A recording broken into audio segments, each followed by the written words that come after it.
Episode 302. Where is Jake? Carlito's heart was in his throat. He said loudly, "No, I did nothing." God, has he come back yet? He felt like he was going crazy. Pushing Lila's hand, he looked very panicked. Lila was even more suspicious. She pushed her way and opened door after door. The big iron gate, the big wooden door, followed by a large railing door. After several safeguarding layers, Lila then reached to open the last door. Once inside, she immediately turned on the large fluorescent lamp. Carlito's face instantly became pale. When she looked inside, the first thing that came into view was the large solid iron railing gate, locked by a huge lock. However, it was empty. The blanket, which was supposed to have someone underneath, was folded up, and the pillow was placed on top of it. Lila changed her expression and walked in quickly, roaring, "Where is he?" Carlito's body almost went limp, but he quickly calmed himself down and shouted, "Mr. Robinson? What?" An impatient voice came out of the toilet. This voice was the voice of Jake. Carlito almost died right there. Although he was cursing inwardly, he had to be calm. "What are you doing?" Lila let out a sigh of relief and turned to Carlito, asking, "Since he is right here, why are you so nervous?" Carlito was speechless for a while, and suddenly he heard the sound of water pumping in the toilet. A tall figure came out with his back slightly crooked, which made him seem less impressive than before. His short black hair had somewhat jagged because it had been trimmed by himself for a long time. Jake was wearing a rumpled shirt, but even in such an environment, his face was still full of arrogant laziness. Slowly putting his sleeves down, Jake went back to bed and sat down, sneering at Lila. "Why? Because he took away half of my drug? What do you want now?" Lila finally understood why Carlito was so nervous. Turning her head, Lila stared at Carlito and asked, "You took half of his drug?" Carlito's face became even more tense. He took a step back. Seeing his expression, Lila looked eased. She turned to sneer at Jake. "It seems that with half of the drug missing, you're still living and breathing. Not dying anytime soon, are you?" Jake was sullen, glaring at her gloomily, looking down at the blood on the sleeves of his white shirt. Lila was very happy. She turned and looked at Carlito. "What are you afraid of? It's fine that you took the drugs, as long as he's alive. But you should be careful as well." Carlito let out a big sigh of relief, nodding, "Yes, miss." Lila picked up her cell phone and took a video of Jake. Then she sent it to the management and immediately said, "Look, he's right here.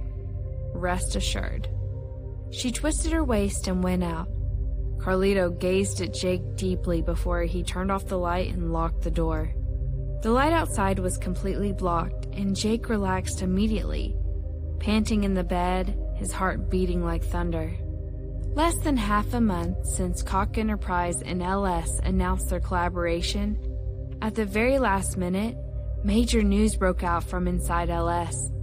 The contract provided by Koch Enterprise was problematic. This was a well-hidden, deceiving trick. If LS fulfilled its obligations in compliance with the contract, then LS would lose more than $1 billion. Fortunately, LS's Vice President Keith Robinson discovered it in time and used it as evidence to bring Koch Enterprise to court. This incident was immediately sensationalized in the entire industry. For a time, the entire Koch Enterprise group was in chaos. However, at this critical moment, other partners of Koch Enterprise actually requested to leave the group, even at the risk of paying large sums of compensation. In less than a month, the well-known Koch Enterprise group suffered from major debts, and the whole company was panicking. The corporate image of Cox Enterprise also plummeted in the country. The vice president, whose status was only second to Spencer Cox, fled with public funding when the Cox Enterprise stock price plunged. However, on the 28th day, the two sides suddenly negotiated privately. The most important person in charge, Miss Spencer, paid the LS Group handsome compensation on behalf of the Cox Enterprise Group. After this incident was over, Lila was much inferior in the eyes of the management. The benefits she received were undoubtedly much less. Jake was lying in the small room, listening to Carlito talking to him about the things that he had personally made happen with a smile. Expected. These things were all within his calculations. Cox Enterprise had been destroyed. In less than 2 days, Lila would definitely come to him and bring the management. If he was not wrong, in at most 3 days, Alan White would ask to transfer him. At that time, he could enter the Allen's family business. LS's stock price has continued to rise recently. In less than a month, it had reached its peak in the past few years and was still rising.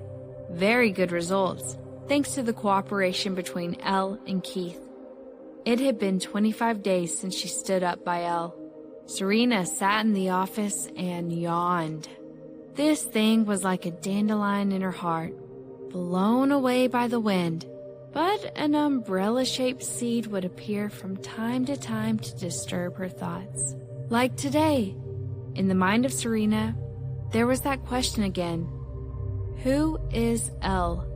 At the same time, she got a message on her laptop. Elle. Sorry, something important came up at the last minute that day. Serena looked at the line of words for a long time, reached out, and typed on the keyboard. It doesn't matter. Smiley face. Jake looked at the words of Serena and felt very uncomfortable. He couldn't imagine what Serena would look like when she typed the words.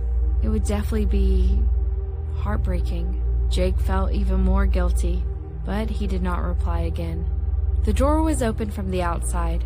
Carlito quietly came in, looking at him and said, "The management is coming here to see you." He faked being surprised, but actually felt reassured. Finally here. You know, I've been waiting for you for a long time. Elle really did not reply. Although it was expected, she still couldn't help feeling disappointed. Did he mean it when he apologized? Not sincere. There was no sincerity. She looked down and the cell phone on the desktop gently vibrated. It was a message. Henry. Tonight, Austin Clock Tower, top floor, 7:30. I will wait for you.